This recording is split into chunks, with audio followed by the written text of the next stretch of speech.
Yes. So, welcome to all of you on behalf of ICF Luxembourg. My name is Rashmi Singh, and we have Alex here also, who's the president of our chapter for Luxembourg. And we are very happy to host this series that we are doing on the ICF PCC Markers. So far we have covered competency 3, 4, 5, and today in this session we will be doing 6 and 7. I'm sorry, my throat, I have a little sore throat, so my voice will not be so pleasant, but you bear with me for 1.5 hours. And feel free to ask any questions, share your reflections, wherever you feel like. We'll go a little bit faster today because we're doing 6 and 7, and 6 and 7 have around 14 for 13, 14 markers. So we will go a little bit faster today for that. Little bit about me. So, as I was sharing, I represent the secretary role for the ICF Luxembourg chapter and a PCC credentialed leadership coach.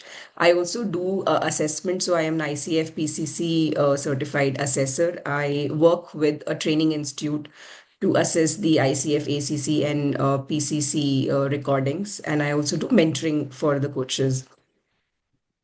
I do something called systemic coaching and constellation workshops, and I also use this work in my one-on-one leadership coaching that I do.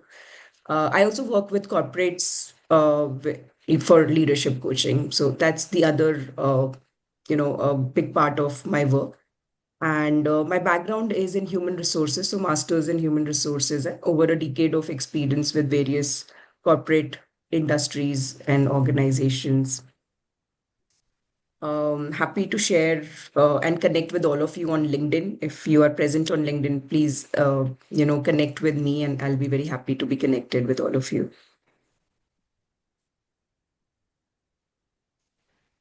Uh, so about the series, as I was sharing, we have done uh, competence. So we started with 3. We did not do 1 and 2 in this series. We covered that as part of our ICF core competency series that we were doing before the PCC Markers series. So in this series on PCC Markers specifically, we started with competency 3 and looked at the markers for competency 3 in the first webinar. In the second one, we did 4 and 5. And in this one, we are planning to cover 6 and 7, hopefully, if we are able to do it in time. And in the next webinar, we will be doing looking at competency 8, which is facilitates client growth. So now jumping right into our competency 6, which is listens actively. Let's first look at the definition of this competency. So it says focuses on what the client is and is not saying to fully understand what is being communicated in the context of the client systems and to support client self expression. Now, what would be the meaning of this definition of listening actively? So sometimes the clients are saying things outright to us in the session that this is what I want to work on, and this is what is there, this is my context, etc. And sometimes they're not saying things directly, but the coach can sense that there is something behind what the client is outrightly sharing with us. So, this part about what is the client saying and is not saying is that part which we can observe as coaches and we can sense as coaches that the client is not sharing but is present in the client. So, and when we say the client system here, the word client systems, so the system is the client themselves as a human being, the ecosystem they are a part of. It could be their family, the company they work with, the country they come from, the culture that they come from, the society, the social cultural environment that they come from. It could also be the phase of their life, like, where are they in their life phase currently? So that's the client system. So all that they are a part of influences them. And when we are working with them, we are not only working with the client, but we are working with the client system completely. So all that influences the client as well is something that we are working with. So as a professional coach, we are working with that particular client, and we are also working with the belief system that the client has because of being a part of that specific ecosystem, that specific work environment, that specific family circumstances that they're coming with. And we are providing them the space to express themselves from that context that they're coming from. And as a coach, as a professional coach, rather than telling them or looking at them as somebody whom we can direct, we are looking at somebody who is capable enough to find their own answers. And we are not going to tell them what they need to do, but we are going to provide a space in which they can do their own deep work, and they can bring themselves completely and truly in that session. So they can explore what they want, they can do the exploration, they can look at the options that they have, they can make the commitments that they want to make, and they can find the resources and the support systems that they need to find in that session. So as a professional coach, it is our responsibility to enable the client to do all the work in the coaching session that they need to do. And we should ensure that we are not doing any of their work on part of them as their professional coach. It is their inner work, and it might be difficult at times, but unless they do it themselves, they will not become independent, and they will not gain the maximum from this coaching relationship. Because in the outer world, that is what probably is might be happening with the clients, that they are told what to do, they are advised, they are suggested, or they are made feel that they are not enough at times. So in the coaching relationship, as we hold that space for them, it gives them that space to feel that they are enough, they can find their own answers, they can do that inner work, although it might be difficult. So that's the beauty of coaching. And that's the space that we want to create and hold for our client as we listen actively to who this human being is and which is the system that this human being is coming from. So, with that beautiful definition, we will move to the first marker for this competency 6.1. Coaches' questions and observations are customized by using what the coach has learned about who the client is or the client's situation. Now, how does a professional coach demonstrate this?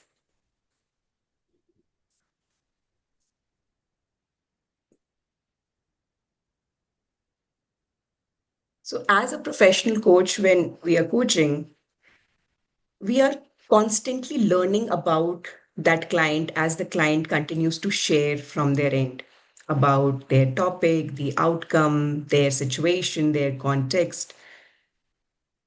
And as we continue to learn about the client, maybe in this session and maybe also from the previous coaching sessions that we have worked with them in that journey, we are also observing what kind of language this client uses. What is this, a visual person or an audio person? How do they think?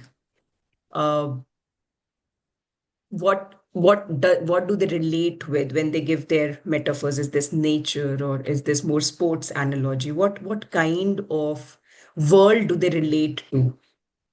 So as we ask them questions, we are customizing those questions using the words that the client uses. uh, for example, a question like, what do you want to accomplish in this session today? is okay as per the marker 3.1. It is an open-ended question. It is a 3.1, which is a goal setting marker question that, what is the goal for the session? The coach is inquiring about that. However, it is not customized question. So at the PCC level, it is not okay to ask a question which is very generic, which is just taking care of the competency, but is not situated in the coaching context of what the client is bringing in the session. And hence, it is important to make a very customized phrase, a very customized question as we ask a question to the client. So, as you seek this clarity, what would be useful for you to get by the end of our session today? So, for example, if the client is talking about getting some clarity, so using their words, using their language to customize an open-ended question, and then to invite the client to, explore that question or to inquire where are they in that with that question, what is coming up for them. So that's the customization part. Um, as you do this competency 6.1, you're also getting another competency. It's a double marker. So you are getting marked for competency 2, which is the coaching mindset. So there are 11 things in the coaching mindset. And as the coach's questions are customized, it shows to the evaluator or the assessor that the coach is carrying a coaching mindset, which is very client centric, because it is client centric because we are customizing the questions for the client. So hence it becomes a double marker, and you get double. If you get marked for 6.1, you also get marked for competency 2.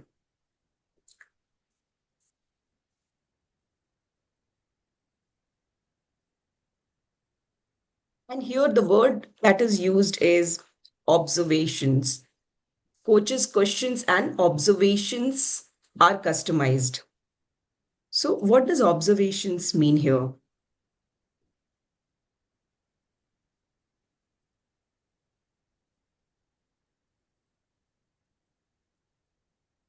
So, observations is not advice giving in any way. Like the coach cannot phrase their observation in a way that it is an advice for the client.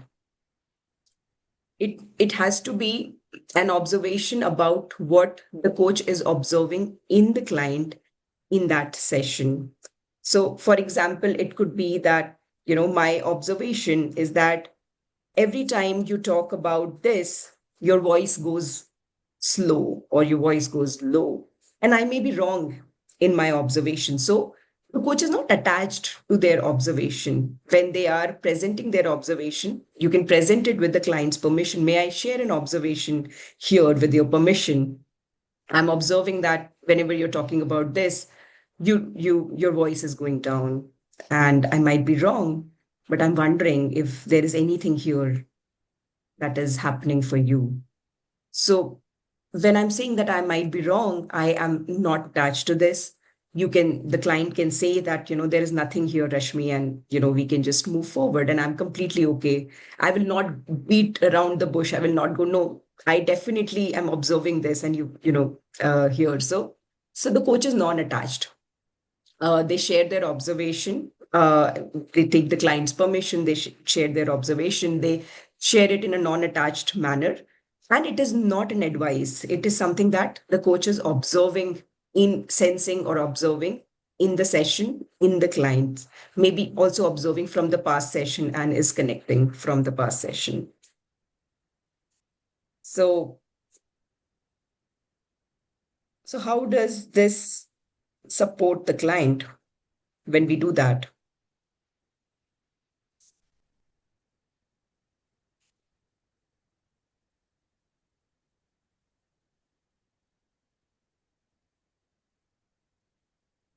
So when we demonstrate marker 6.1, the questions become more specific for the client. The observations are more specific for the client. So it enables the client to go deeper and wider in the context of their agenda. So that's how the client feels supported when we make our questions customized, and we also share customized observation with the client about what we are learning about who the client is or the client situation. Please feel free to ask any questions or share your reflections if you have any at any point of time.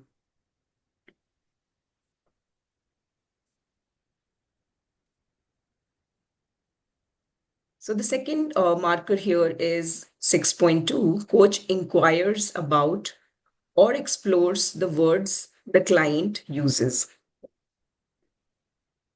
Now, for example, the client says that I want to be a great manager. So the coach could ask that, what does great manager mean to you? So that's double clicking on the word that the client uses and not assuming that what great means for me as the coach means the same for my client. So it can be any of the words that are new for the coach. Sometimes they will use some words that we are not able to understand as coaches as well. They might introduce some acronyms, new words, and even any words that they are using sometimes and which are important in the context of the client's goal. We we can double click on them. We can ask them to expand those so that they are also are able to understand that what is the meaning of that. Sometimes they have also not thought about what is the meaning of great for me as a manager. So that gives them the space to explore it, and it gives clarity to the client and to the coach as well in that session. It helps them to go deeper as well when we are inviting them to double click on that word or to expand on the word. So it is not about, like, how it doesn't look like is that the coach interprets what the client said and then they themselves set a direction for the coaching session. That, the coach has assumed that this is what great means for me, and maybe it's the same for the client, and hence then I take the conversation forward and say, so hence, because you want to become a great manager, how should we proceed from here, or what does it look, what would you like to do about it, or how do you move towards that? So that means that I have assumed what great means for me means the same for the client, and I'm moving towards then the next step from there in the coaching session. So it raises the level of awareness for the client, and it is it also gives the space to the client to understand the meaning of their own words that they might be using. And because it is a great privilege to be a coach, a professional coach, to work with people and partner with them in terms of developing them as a human being. So it's an incredible experience to hold that space for somebody to go deeper and to do that work for themselves and understand their own words and get deeper awareness. So when we do this, we are honoring that as a professional coach for that client.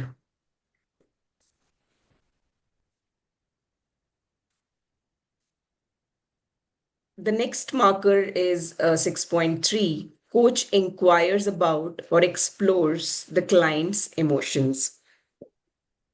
Now, there is a difference between the word inquire and explore. Inquiry is when we ask one question about something. And exploration is that when we ask a series of questions. So we go deeper when we are exploring something. So there is a series of questions on the same theme that we will ask. So, for example, we are exploring a metaphor. So the client is saying that, I feel like I'm floating. So where are you floating in this moment? Maybe the client answers something and we say, so where do you want to go as you float from here? So it's an exploration of that metaphor. We are asking multiple questions related to the same thing that the client brought. So that's exploration. And inquiry would be that if I only ask that, where are you floating? And then I move to something else, or the client moves to something else and I move to something else with them. So that's an inquiry. So here in this marker, we were exploring doing versus being in the last webinar as well. And here it is very important to note that this marker is about the being of the client that we are, doing in this session. So in the being, the emotions are connected with the human being. And as we are all human beings, we are all emotional. And we get emotional, we get joyous, we get sad, we get happy, we grieve, and we go through all these kind of emotions. So inquiry is asking a question about the emotion that we are sensing is present in the client in that moment. Or it could also be an emotion that the client themselves are talking about. And then we kind of explore that further. So exploration is an invitation to go a little bit more deeper.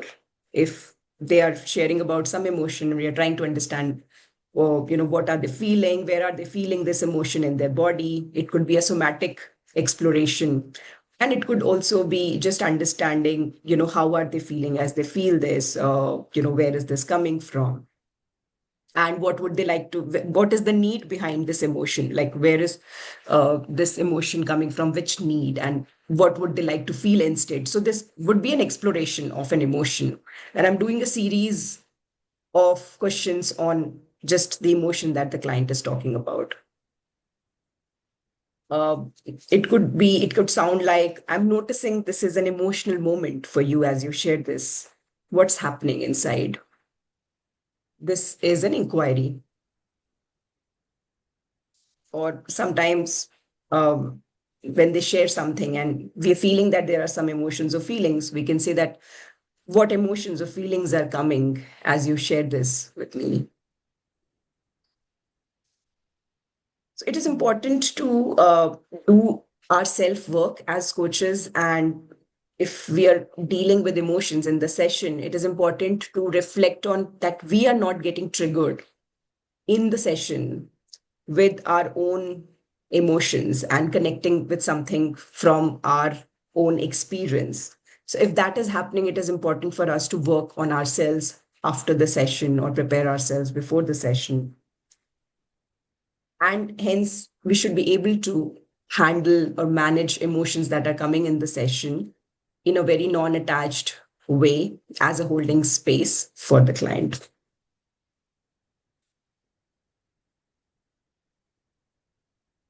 Uh, because emotions are the part of being, we don't want to ask a question to the client like, what do you want to do about this emotion? What do you want to do with it? Rather, you, as a professional coach, you might want to inquire, how do you want to be with it? Because it's about the being. So, how do you want to be with this emotion? And then, maybe giving some time for them to process, or silences or pauses, or a space where that they should not feel that the coach is not comfortable when I am bringing this emotion. The coach should be completely neutral, comfortable in holding that emotion for them. What is the benefit of this for the client, or how does this support the client? uh, First, we are treating them as a human being, and they are made to feel safe in the session as they're bringing these emotions, which they might not be feeling in the outside world most of the time. So that's the first support for the client. They feel that they are a person behind that role that they are, they might be talking about, the challenge that they might be bringing. So it is really about looking at that person behind that topic, that goal, that agenda of the session. And it feels like a huge support to the client when we are able to hold the space for them to express their emotions. However, it is not about really going back. It is not therapy. So, as professional coaches, that's our boundary, that we are not working on inviting them to a place where, when did this happen? When did you experience this for the first time? And if there is any trauma, or if there is anything that connected for the client, we are not trained to deal with that, to work with that as professional coaches. So we don't want to go there, but it is the exploration of the emotion in the present, and we are taking the client to the future in terms of, what, how do they want to, then what would they want to feel instead of this emotion, and where do they want to go really with this, and how do they want to be with this, etc. So we are working with healthy clients who have emotions, and who have the full responsibility of taking care of themselves, and who can explore it in the sessions that we have with them. And in case if that is not the case, then we can always refer. We have a guidelines from the ICF that when and how to refer a client to therapy if the need be. So what else could be the support here for the client?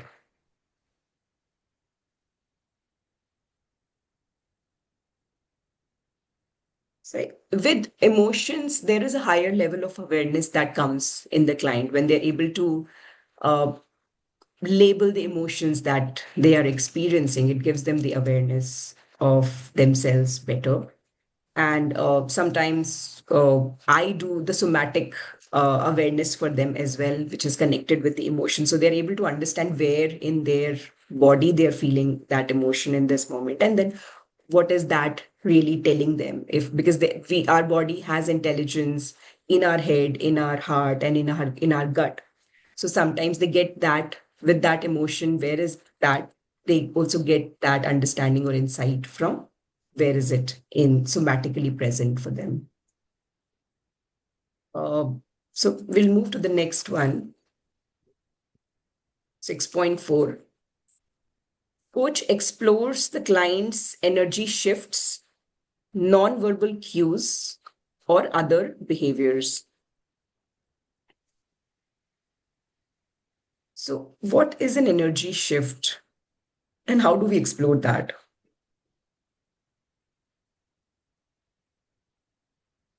So an example could be that a client is really excited about their, starting their family.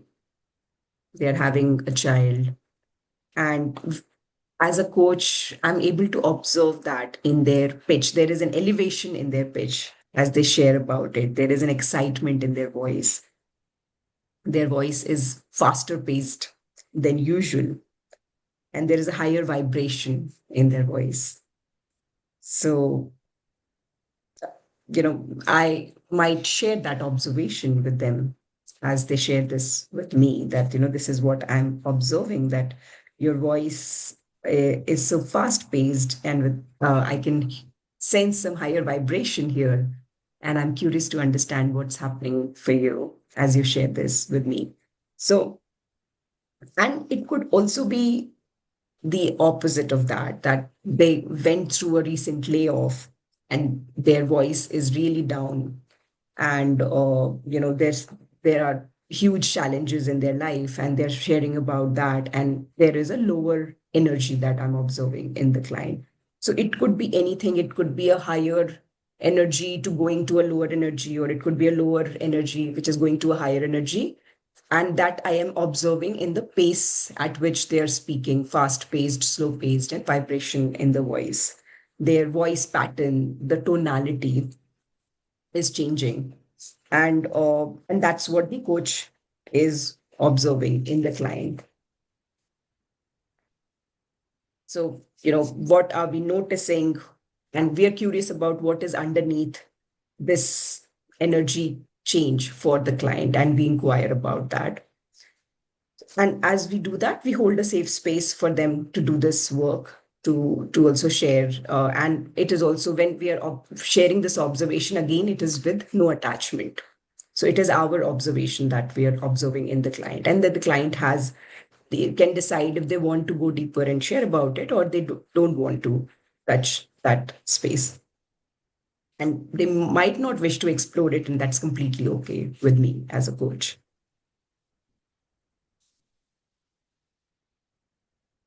So we accept what the client desires, and that's why it is called client-centric process.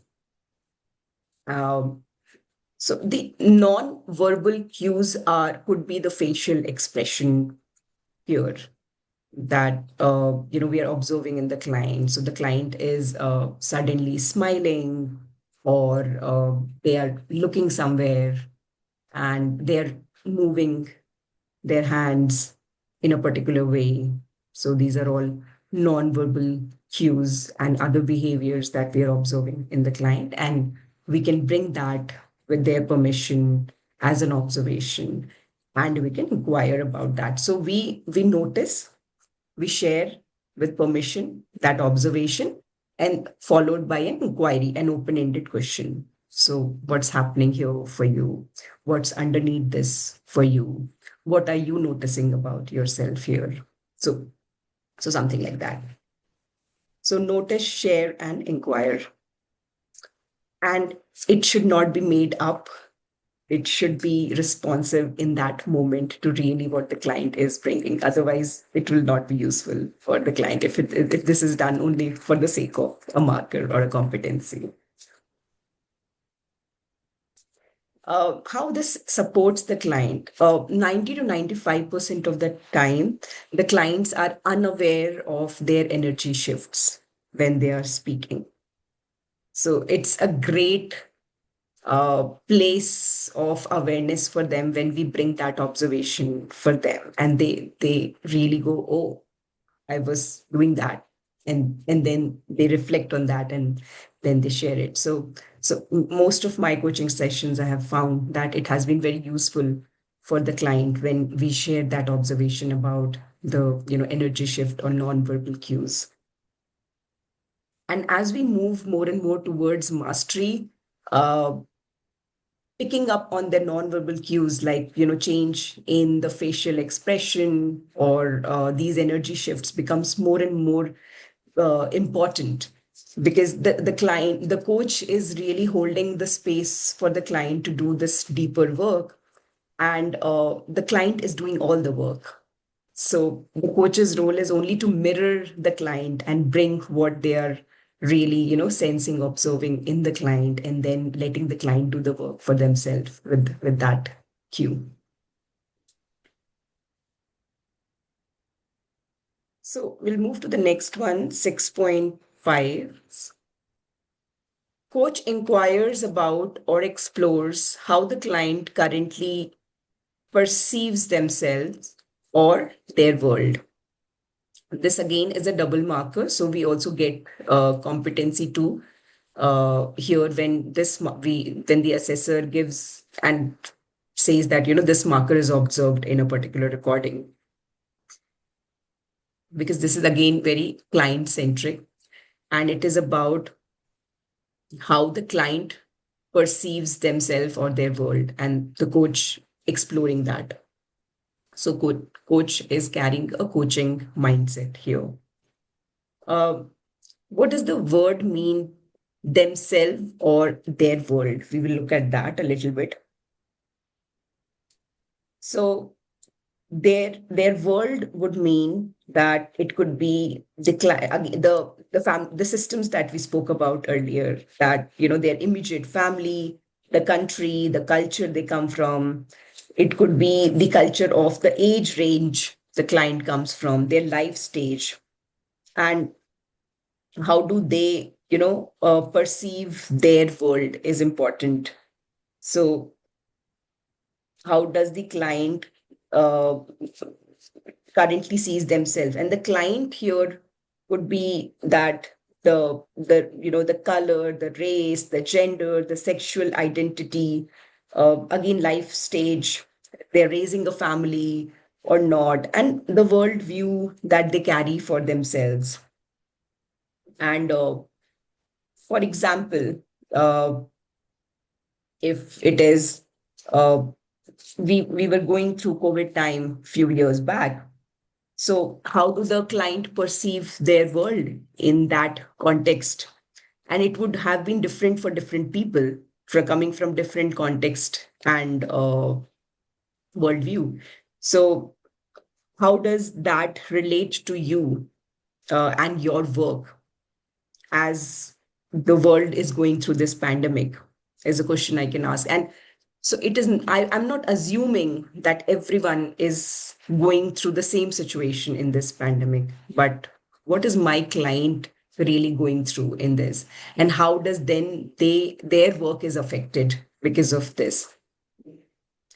So this is about being curious about how they are viewing their world from their eyes, and how it doesn't look like is that I have defined their world from my lens as a coach. And then I am saying that, everyone is working from home. And how does that feel for you? So I have defined their world here as a coach that, because I know that everyone is working from home. Most of the people are working from home. That's how I also see your world. And I'm asking you a question on top of that. So, so it has to be like the coach has to be curious about uh, how the client is viewing their world and having no assumptions about that.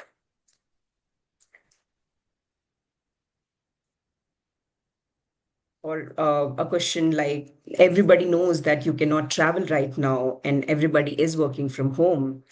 Is that coming in the way of you progressing in your career? So there is an assumption followed by a closed ended question. So any question that starts with, is this impacting you, is a closed ended question. And a question can be phrased using what to make it open ended. So, how is it, or what is coming in the way of you making progress in your career here? So, that is it hampering your progress in your career could be replaced with what is coming in the way of you making progress. So, that becomes an open ended question.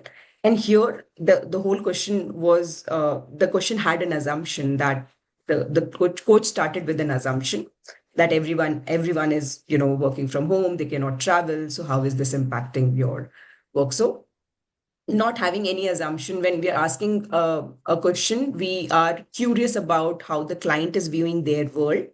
So we are asking about that, we are inquiring about that, and we are asking with an open-ended question. So here, what was wrong is that the coach is telling the client that they should be perceiving themselves just like everyone else is perceiving themselves, and followed by a closed-ended question. An open-ended question here could be that, how do you see yourself in the context of what is happening in the world right now?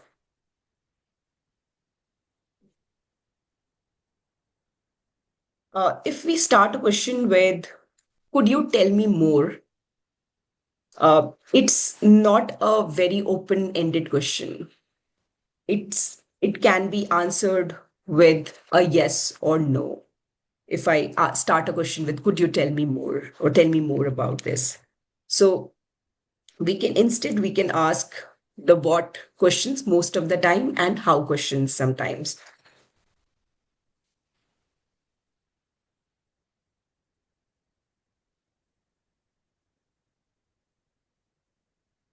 So some examples that we discussed: how do you perceive yourself in the world that you are living in right now? And it could be, and they can answer from any context that they want to answer. It could be from the family context or the world that they're living in general. How does this support the client? It helps them to go deeper, do deeper exploration. It is client centric. because I'm not making any assumptions of my own as a professional coach. I am curious to understand how does the client view their world and how are they perceiving it currently. Um, and yeah, so sometimes because we have, and I have often experienced this myself in my coaching journey, that because I have some own lived experience that will come in the way of me becoming completely non-judgmental. For example, I might feel that you should be grateful that you're getting food to eat or to live in a home, because there are so many people who are going through so much difficulty during, for example, the pandemic time. So that's my worldview, and we have to be very cautious as coaches that our worldview is not coming in the way when we are coaching the client. And who cares what I feel and believe in? It is not about me at the end of the day. It is about completely about the client. So hence we have to be cautious, and we have to be conscious that we are doing that work for ourselves, that our worldviews or our perceptions are not coming in the way when we are coaching the client, and we can completely hold them without any judgments and be curious about their worldview. And it has to be the this demonstration of this marker has to be appropriate and responsive in that moment with what the client is bringing. And we can do either of these, like it could be either about their how they perceive themselves or how they perceive their world. It doesn't necessarily has to be both. Any If any of these is touched, the marker is marked. And of course, it could be an and if there is a possibility of doing an and, but with an or as well, either perceiving themselves or their world, the marker is being marked. So, how does this support the client? It supports them in moving towards their agenda. It enables them to move forward, and it helps them to go deeper as well about themselves, building their awareness.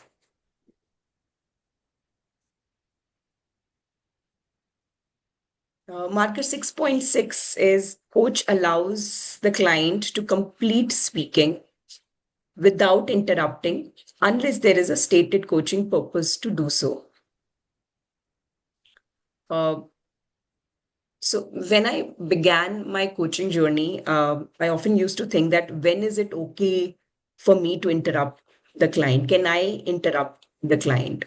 And sometimes because we come from particular cultural context, like as an Indian kid, you're not supposed to interrupt your uh, parents or people from your elder generation. That's how we are taught as kids, and I think it is similar in the European or American culture and other cultures as well.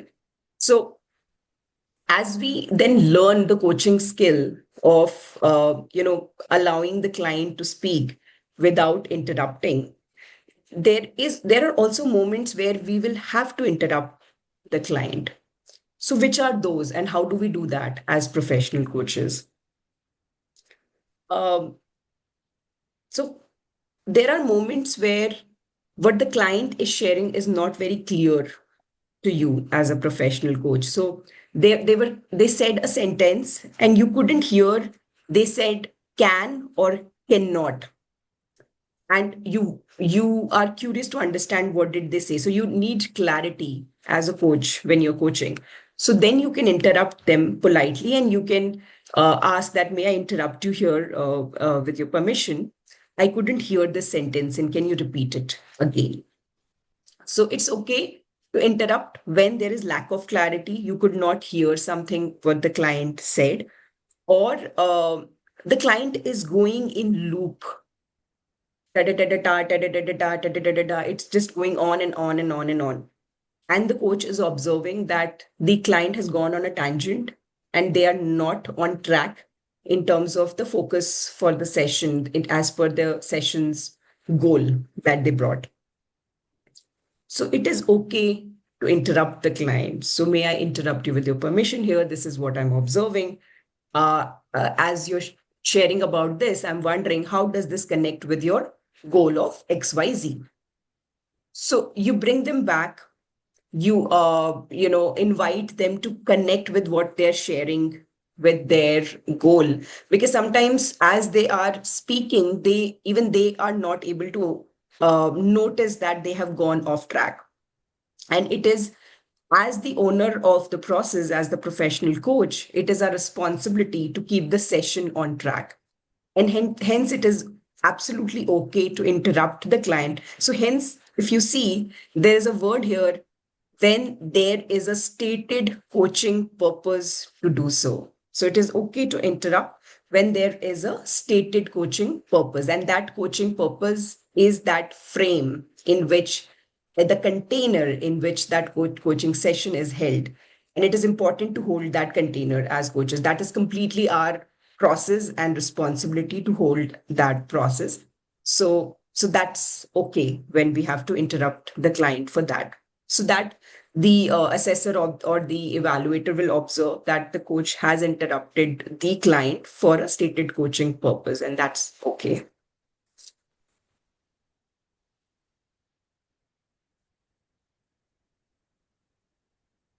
So how does this support the client? So it keeps the client on track, and while they're going on tangent, it helps them to be focused in the session. Uh, However, how it does not look like when is it not okay to interrupt the client? We will also look at that example. Now, the client was sharing something, and the client has paused after sharing something, maybe in the mid sentence or after completing a sentence. But the coach has, as soon as the client stopped, the coach jumped to ask a question. That's not okay. So giving that pause to the client, because sometimes when they're processing and they are sharing something, they take a pause and then there is something else that they add on top of that, or they share along with that. And not giving that time and space to the client to do that reflection or processing is interrupting the client in their reflection. So it is important that the coach gives a few seconds, 6 seconds, 7 seconds pause after the client has finished speaking. And uh, and and they're also noticing if the client is complete, because we can sense that if they're complete or not sometimes. And then we ask them the question that we want to ask. So when the client has paused, as new coaches, sometimes we become very nervous that the client has stopped speaking. Now it is my responsibility to ask a question. How can I give a pause here? And then we just we phrase a question and we ask a question. So as professional coaches, as we are moving towards mastery, we can hold that space after the client has shared something with ease. And that's the learning that we have to do. And then after we feel that the client has completely shared, then we ask them a question. And sometimes what we observe in the transcript is that the coach is saying, okay, great, great, uh-huh, uh-huh, uh-huh, so many times. And so if we record our sessions and look at our transcript, and we are observing that there is some unconscious filler words that we use, we use it in our general life as well, but if it is coming in the coaching session, it might be interrupting the client's reflection as they share. So it is important for us to become aware of that, look at our own transcript, and work on reducing the filler words, so that when we ask question, we are asking a very clean, clear, concise question, but we don't need to have a lot of filler words as the client stops speaking or as the client is sharing.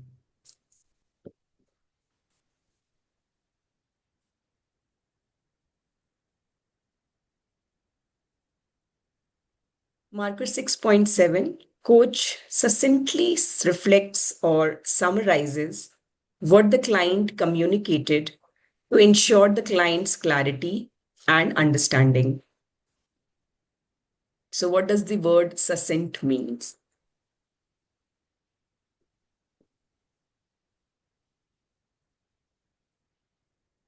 Um, so, this is something that we observe in a lot of recordings, especially when for new coaches, that they feel that they have to reflect on, or they have to rephrase or repeat most of what the client is sharing. So the client will be able to understand better, and they will also be able to understand better what the client is talking about. So succinct means that the coach doesn't need to repeat everything that the client is sharing. Um, the because the client knows what they are sharing, and the coach only needs to repeat when there is a new idea that is emerging for the client, and repeating that would help the client to strengthen that insight or idea in their mind. So for example, if the client spoke for 5 minutes or so, the coach doesn't need to repeat everything and ask a question, like repeat for the next 3 4 minutes. The coach can just say that, wow, I heard a lot of things here. What aspect of this would you like to focus on in the next 20 minutes that we have together? So you let the client do the work. Let the client knows that they have spoken about a lot of things, and let them choose, let them bring what they want to bring from there. Or sometimes when I see that the client has spoken for a very long time, maybe for 6 7 minutes, and there was a very deep long space of self-talk and reflection that happened in that time for the client, I just say that I'm noticing that you were in a deep space of reflection here. What is emerging for you? So I'm not taking any pressure as a coach that I have to choose from what the client has shared now, and then I have to ask a question on that. Rather, I am inviting the client to do the work from all the self talk, deep reflection that they did in the last 6 7 minutes. What is emerging for them? And then we take that forward from there.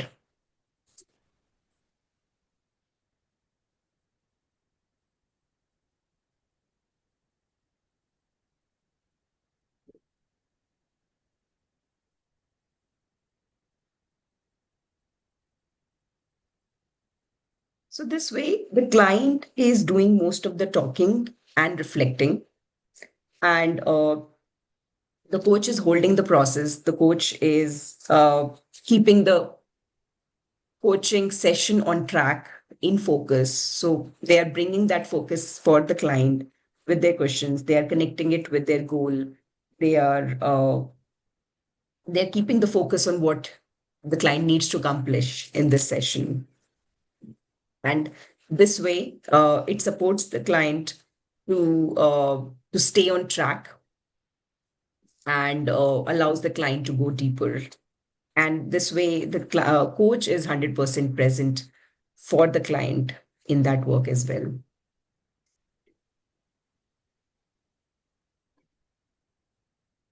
Okay.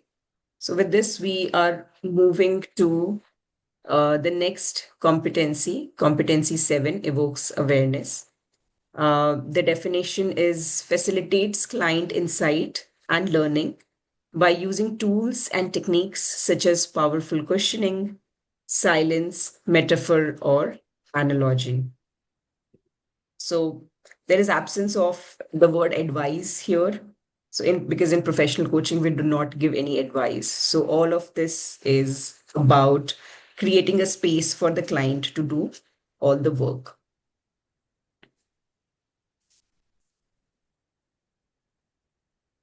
The first marker here is coach asks questions about the client, such as their current way of thinking, feeling, values, needs, wants, beliefs, or behavior. So when we demonstrate this marker, we are also demonstrating competency 2 here again, because this is client centric. It is about carrying a coaching mindset.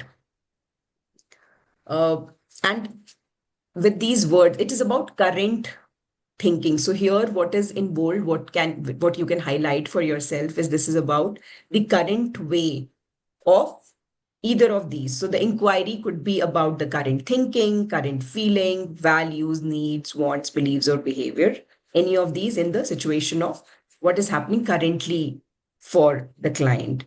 You don't necessarily need to do all of these, but maybe in a 45 minute session, this you will do this maybe 2 to 3 times, because all of these are being, needs, beliefs, values, feelings, etc., are about the uh, being of the client that will come up. And thinking and behavior might be related to the doing for the client. So at the PCC level, we are listening for one of those or more, if that's possible in the session. A question here could be that what's your thinking about moving forward in your career? What are your feelings around moving forward in your career? What do you need so that you feel that you're moving forward in your career? So it could be thinking, feeling, needs, beliefs, all of these, any of these. A belief question could be that I'm hearing a strong belief around XYZ here for you. So what's happening? So responding to what the client is sharing in that moment, and it enables to evoke awareness in the client. It raises their level of awareness, and they can do what they want to do with it once we have inquired about that. And how it will not look like is that the coach does not inquire about any of these things in a 30, 40, 50 minute session. None of these show up. So how it supports the client, it helps them to go deeper. It uh, it is it gives them an understanding of what do they value in their life, what is their current thinking life like, and what is significant for them.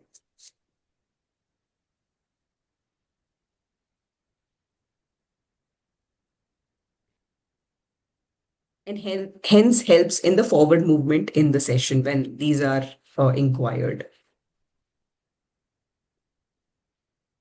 The next marker is coach asks questions to help the client explore beyond the client's current thinking or feeling to new or expanded ways of thinking or feeling about themselves. The who.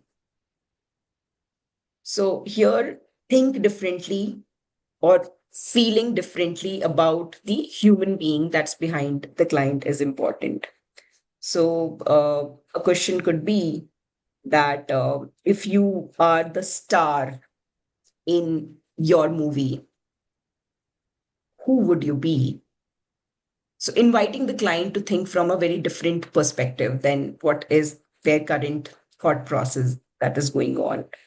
uh, who do you know or most admire, and how will they behave in this moment, or what will they do in this situation? So again, inviting them to connect with a different perspective in terms of who do they admire, and then what would they do in this situation, or how would they be in this situation.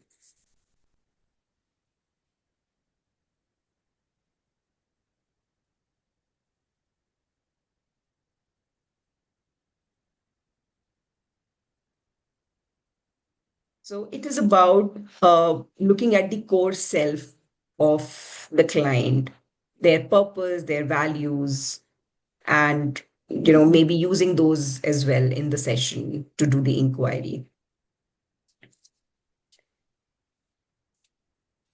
And at the same time, this is not about telling the clients who they are supposed to be.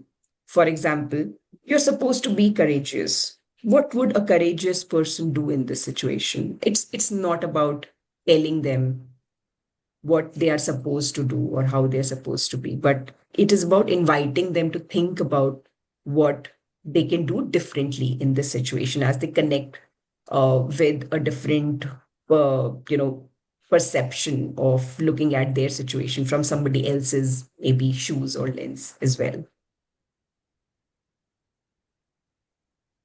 So the coach does not become directive and does not do the thinking on part of the client, but invites the client to do their own thinking without directing them. So the how this supports the client is that the client can look at themselves differently. So now when they have to step into the shoes of the person that they admire and when they are going through the situation, what would they do? They have to work a little bit harder to connect with what they admire, what qualities do they admire in someone else, and what would they think or feel or do in this situation. So the client does the work, but the client is able to look at themselves differently as they do that work.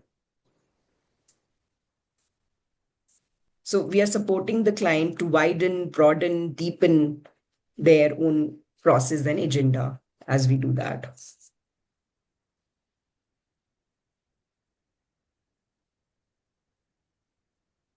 7.3 is about coach asks questions to help the client explore beyond the client's current thinking or feeling to new or expanded ways of thinking or feeling about their situation. So the earlier one was about the who, and this one is about the what. So the what is the who was about the human being. So as a human being, what would you do? And the what is about what are they trying to achieve here in this session? What is their topic? What is their agenda? What do we have here to work on in this session? So tying that piece here in this question. So a different way of thinking, feeling uh, about the what, the topic or the agenda for the session. And we can do an and. So we can do a 7.2, which is about the being or the human being behind the client, and a 7.3 in the same session as well. So it would be about the who of the client, thinking differently about the being, how would they show up in this situation if they probably saw it from a different lens or angle. How would they be? How would they show up? And what would they do? What would you do differently about this goal, this topic, this agenda? So both who and what could be an inquiry. So you're doing both 7.2 and 7.3. So this way you're supporting the client in terms of uh, moving forward in the session.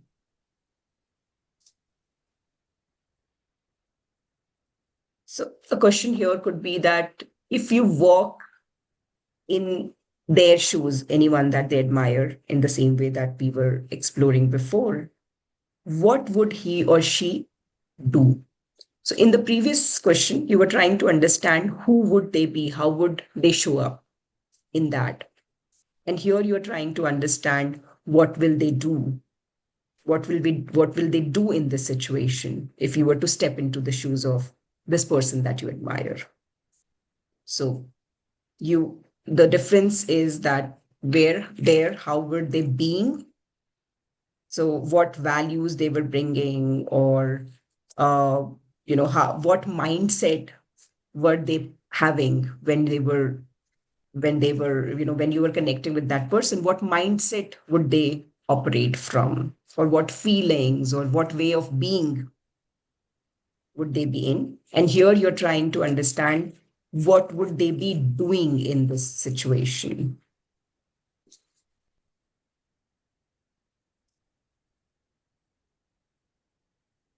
So this helps them to expand their thinking and awareness, uh, bring new possibilities for them, and deepens their awareness.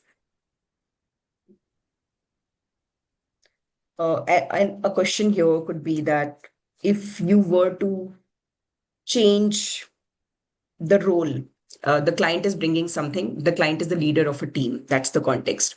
Now, the coach is asking that if you were to change your role, if you were to be the team member here, what would you like to hear from your team leader? So the client is the team leader, and you're asking, inviting them to step into the shoes of their team member and see the situation from the lens of their team member. So if you were to change the role, if you were to be your team member, what would you like to hear from your team leader? So inviting, probably the client says that maybe I will invite as a team member, I will hope that my team leader would invite me for a conversation in this context. And when once the client answers that, then the coach can inquire or explore that how does that inform you, or how might that inform your decision now in this context. So then taking that forward from there.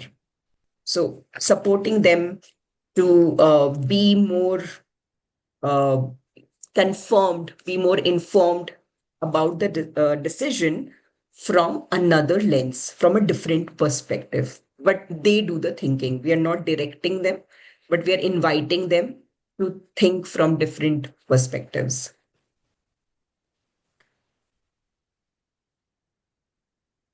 And even if the client does not, uh, you know, say that, okay, there's not much insight coming from the client, the coach still gets credit for this, for inquiring, for inviting the client to think from a different perspective.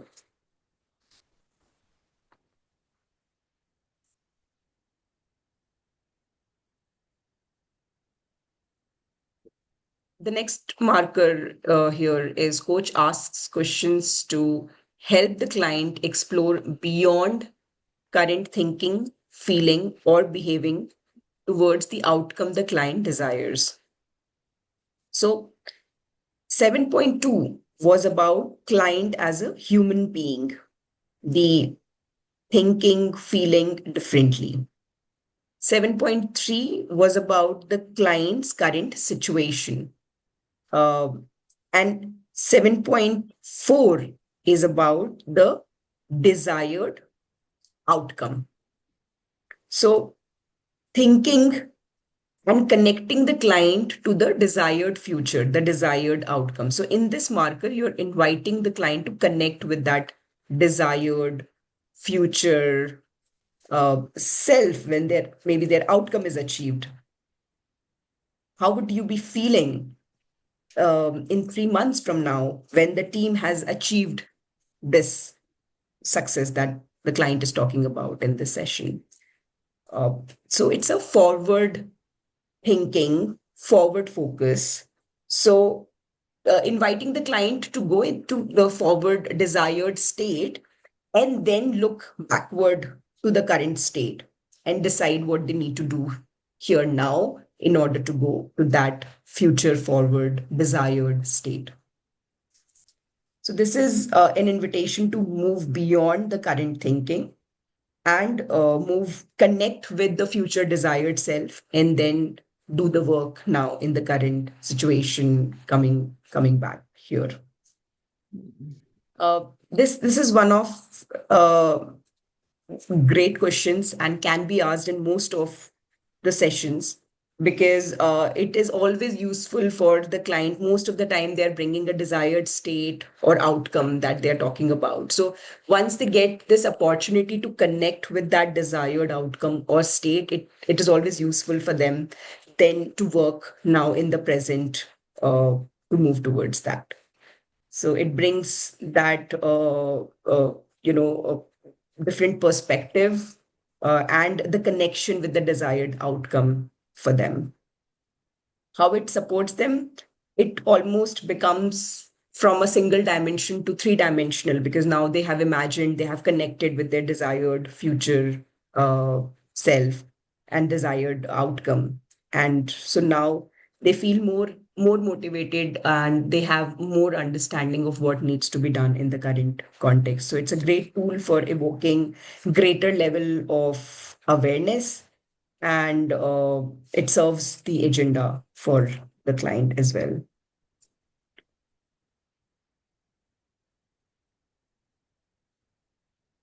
7.5, coach shares with no attachment, observations, intuitions, comments, thoughts, or feelings, and invites the client's exploration through verbal or tonal invitation. Now, again, this one is a double marker. So, also shows that you're doing competency two here, coaching mindset. This is completely client focused and showing a coaching mindset here. There is no advising here.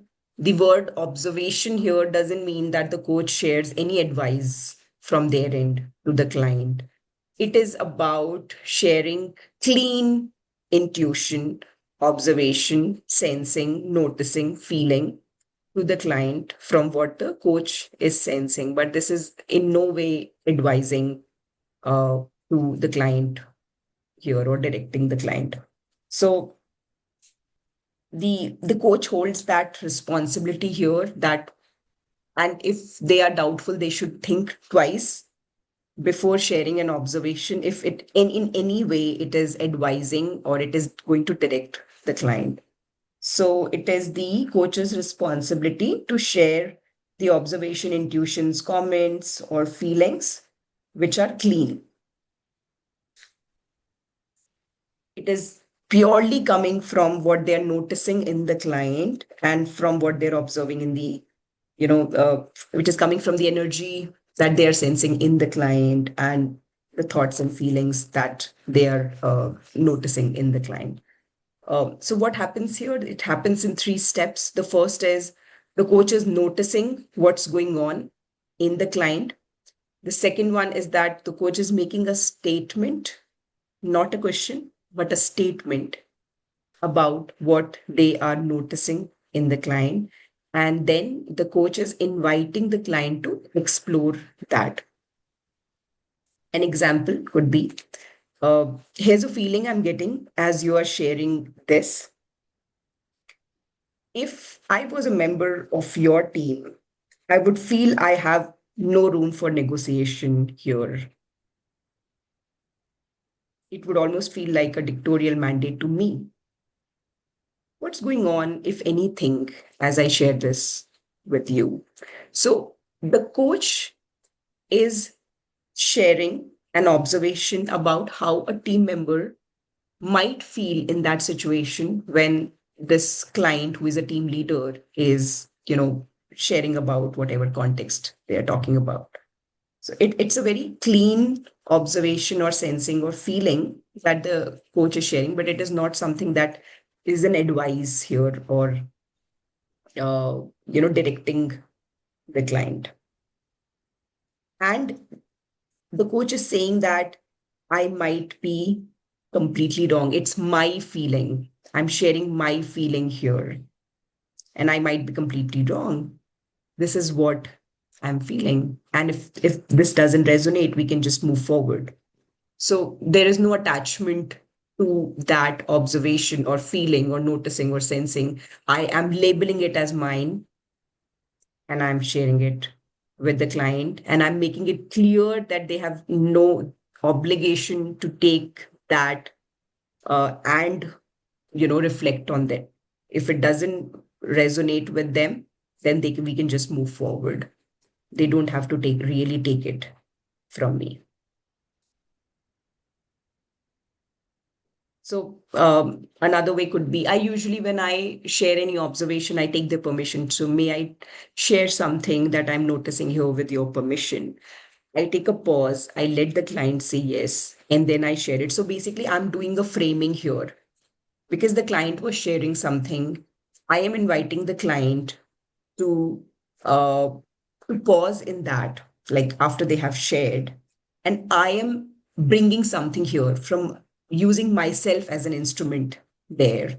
So I'm setting that frame from the client that now I'm going to bring something which is mine, not yours, but in the service of your agenda. And then it is your decision or choice that you want to, work on it, reflect on it, or not. Completely yours. There's no obligation. Another way could be that I'm going to share an observation here, and I might be completely wrong here. uh, you know, I'm noticing that each time when you talk about this particular individual, the example we were doing before, when each time when you talk about this particular individual, there is a hesitation. It seems to me that there is some hesitation in you, or there is lack of confidence. What, if anything, that's happening for you here? So, inviting them for their perspective, I have shared a clean observation in terms of what I observed in the client. How it will not sound like is, this is what I'm observing, right? The word right is seeking validation. The coach is not seeking any validation here. The coach is completely non attached to what they are sharing. So the coach is not using the word, am I right here in noticing this, or I'm noticing this right? It's an authoritarian, voice tonality in that way when we're using the word right. So to be conscious of that. How does this support the client? It supports because sometimes they're not even aware of these patterns that there might be present in them. And when we bring it for them, then they become aware of these, and they become more aware in the session, um, compared to when they entered the session or before the session. So there's higher level of awareness. They can take more conscious decisions, because a lot of times, when we work with leaders, or people, they are bringing some dilemmas in the coaching session, so they can take more conscious decisions, and they can contribute better in their role and in the society, community, organization that they work in. Okay, so we will move to the next one. How are we doing with time? We have some time. Okay, 10 minutes. Coach asks clear, direct, primarily open-ended questions, one at a time, at a pace that allows for thinking, feeling, or reflection by the client. Now, this is one of the markers where, in my mentoring, I give most of the feedback, especially to the new coaches, because one thing is that there are multiple questions that will come together, because they heard this, and this, and everything comes together for them. So they're trying to ask everything together. So that becomes like a stacked question. So, you mentioned this, and then you said this. So how are you dealing with this, and how does this impact you? So a lot of things coming together. So this is called, uh, it's not one question at a time. These are multiple questions at a time. So the question should be clear, concise, primarily open ended. They should start with what or how. Uh, Not like, it should not start with, is this what is happening for you? Or, uh, as coaches, we should also avoid why questions, although they are open ended, but they're not very safe as a tonality. It can be instigating for the client. So, to create more safer space, our open ended question should, instead of why, we can rephrase our question, the same question, using what. Why is this important for you? What makes this important for you? So it becomes more safer as a tonality, and and is an open-ended question also. Here, the important thing to note here is that it's written primarily open-ended question. So there might be a few questions which you might have to ask, which are not open-ended question. For example, um,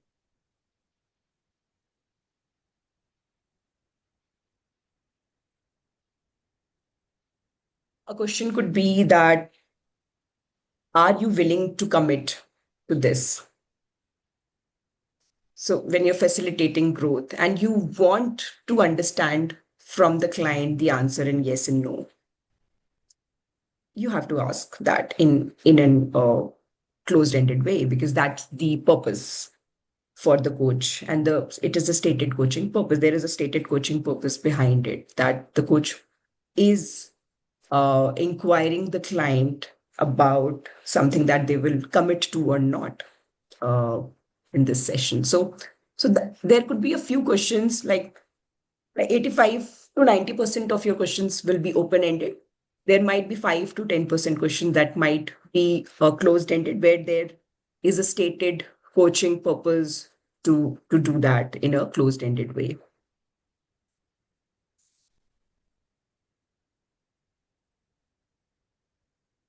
The clear question means that it will be short, clean, and concise. Not It should not look like 6 lines in your transcript. It should read like 1 or 2 lines in your transcript. So that means that it is short and concise. It should not be a very long question. One at a time, we spoke about. After we have asked one question, we stop. We let the client do the thinking, the reflection. We give that space of silence to the client.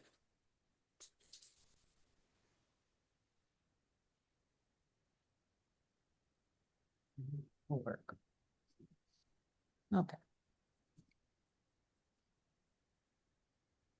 Questions like, what's underneath this? How would you like to proceed? What's that about? All of these are open-ended questions. And we were talking about customized questions before. So when we want to customize our classic open-ended question, then we connect it with the words, the language, the context the client is talking about. So uh, as it relates to your goal of commitment towards this project, what are some of the time frames around that you want to put in practice? So your question is an open-ended question, and it is also a customized question at the same time. How does this support the client? It keeps the client on track. It does not confuse them, because when we ask stacking question, they will be confused and they will ask you to repeat your question. So if the client is asking you to repeat your questions, it means that the question is not clear and concise for the client. Uh, if you look at your transcript, and if the is the coach's part are longer, then that's a feedback for you that you have to work on your questions to make it shorter, clearer, concise. Even your summarizing has to be succinct.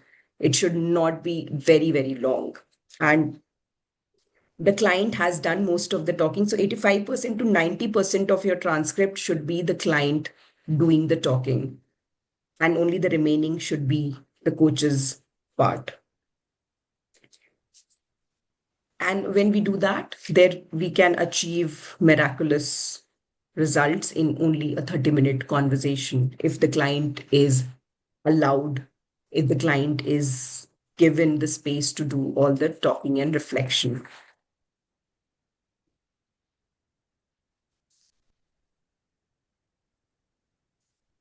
7.7, coach uses language that is generally clear and concise. So we talked about that, clear and concise versus confusing questions. Uh, an example could be that, when we started 4 months ago, you were looking at this, now you're looking at that. And how does this impact you? What direction do you want to take from here? So, bringing everything together and confusing the client. What does the coach expect me to answer here? So, clear and concise versus confusing questions. How does this support the client when we ask clear and concise question? They have more time to think and reflect. It's easier for them to understand the question. It gives them the space to easily understand and then do the reflection because they have understood the question easily. Most of the time it's good if we can use the most simplest language with the client, of course, using the language of the client and using simpler language helps them to broaden their thinking and deepen their thoughts as well. And this one is the last marker, and we are 3 minutes. Okay. So coach allows the client to do most of the talking. Now, we have spoken about this earlier as well, that a very easy way to look at this is that when we look at transcript, 85 to 90% of the time, the client is talking and the rest is ours. And when we look at 5, 6, 10 pages of our transcript, we can see that is it a PCC level coaching or not, just by seeing that how many times the coach has asked questions and are the questions open ended or not, and summarizing is succinct or not. And when we hear the audio, we can see that what was there space for pauses and silences by coach each time after the client was sharing. It's called the pregnant pause.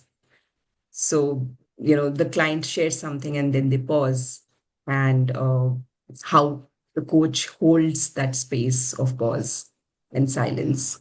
That shows the movement towards mastery in the coaching. And sometimes my clients also ask me that, Rashmi, are you still there? And I say, yes, very much. And becoming comfortable with that. So, how does this support the client? They are able to figure things out, uh, which is not my role as a coach, which is the client's work to do. And I think this is the thing that I repeat the most, that we, as professional coaches, we have to let the clients do all the work in the session.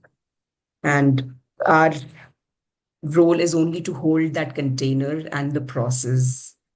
And then we see that awareness that emerges from that session, and the client also starts feeling more and more confident about themselves after that journey. So yeah, that was this is the end of our webinar for today.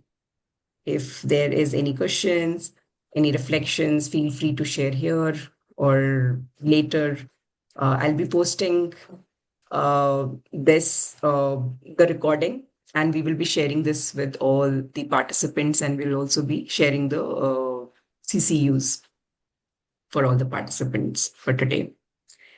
Thank you very much, all of you, for attending, and hope this was useful for all of you. Thank you. Have a Thank you nice so rest much, of. Rashmi. Thank you so much, Rashmi. It was amazing and so useful. Thank you. Thank you. Thank you so much. Bye. Bye. Bye. Bye. Thank you. Thank you.